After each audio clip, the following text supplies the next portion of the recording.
질문이란 알고자 하는 바를 얻기 위해 묻는 것입니다. 아이가 세상에 태어나 자라면서 보고 듣고 만지는 모든 것을 처음에는 신기해하며 질문을 시작합니다. 아이의 눈높이에 맞는 질문을 원초적 질문이라 할 수 있습니다. 그런데 아이가 좀 더 자라 학교에 가면 질문이 점차 줄어듭니다. 방과 후 학원에 가면 거의 질문하지 않습니다. 학교나 학원에서는 대부분 선생님의 강의를 받아 쓰고 외워야 하는 공부이기 때문입니다.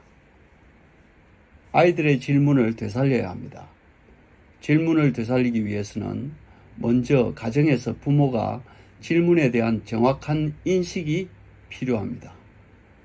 생각의 힘을 키우는 최고의 방법은 열린 질문을 끊임없이 주고받는 것입니다. 질문에 대한 대답을 찾는 것이 아니라 질문하는 습관을 길러야 합니다. 결코 쉽지 않지만 질문하는 방법을 터득하면 미래를 여는 문을 스스로 찾아낼 수 있습니다. 아인슈타인은 만일 내게 문제를 해결할 시간이 1시간 주어진다면 어떤 질문을 하는 게 적합한지 판단하는 데 55분을 쓸 것이다. 적절한 질문을 찾아내면 문제를 해결하는 데는 5분도 채 걸리지 않을 것이다 라고 했습니다. 질문은 우리의 뇌를 자극합니다. 질문하지 않으면 뇌가 잠을 잡니다. 뇌과학자의 말에 따르면 인간의 뇌는 지극히 게으르다고 합니다. 뇌는 가능하면 편안한 상태를 유지하기 원합니다. 그러다가 질문을 만나게 되면 깜짝 놀라며 반응을 시작합니다. 질문의 형태는 여러 가지가 있습니다. 그 중에서 열린 질문은 뇌를 자극하고 질문에서 질문으로 꼬리에 꼬리를 묻니다. 단답형 질문은 막힌 질문입니다. 그런 질문은 생각의 힘을 키우지 못하고 그저 답을 찾아내는 데만 몰두합니다.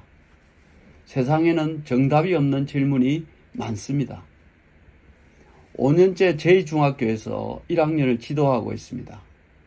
수업 목표는 생각의 힘 키우기입니다. 매 수업 시간에 학생들이 수업 목표를 잊지 않도록 연필로 노트에 수업 목표를 꼬박꼬박 적도록 합니다. 매주 주제를 정하고 질문식 수업을 시작합니다. 학기 초에는 학생들이 질문을 받으면 대답하기를 주저했습니다. 하지만 차츰 시간이 흐르면서 질문에 적응해 갑니다.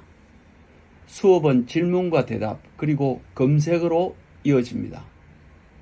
학생들이 질문을 하면 필자는 답을 하는 대신 검색을 하도록 유도합니다. 혹시 필자가 잘못 대답할 수도 있기 때문입니다. 스마트폰으로 네이버나 구글에서 검색하는 방법도 알려줍니다. 인터넷에 떠도는 내용이 완전한 답이 아닐 수도 있음을 알려줍니다.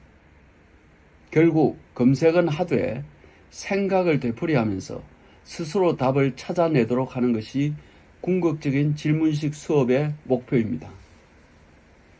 유대인의 하브루타 교육 방식은 널리 알려져 있습니다. 그 중에서 인상 깊은 대목은 부모는 자녀가 학교에 다녀오면 오늘은 무엇을 배웠니? 라고 묻지 않고 무엇을 질문했니? 라고 묻는답니다. 이 질문의 힘이 바로 생각의 힘이 되어 수많은 노벨상 수상자를 키워낸 것입니다. 우리의 교육 시스템이 잘못되어 있다고들 합니다. 하지만 필자의 생각은 좀 다릅니다.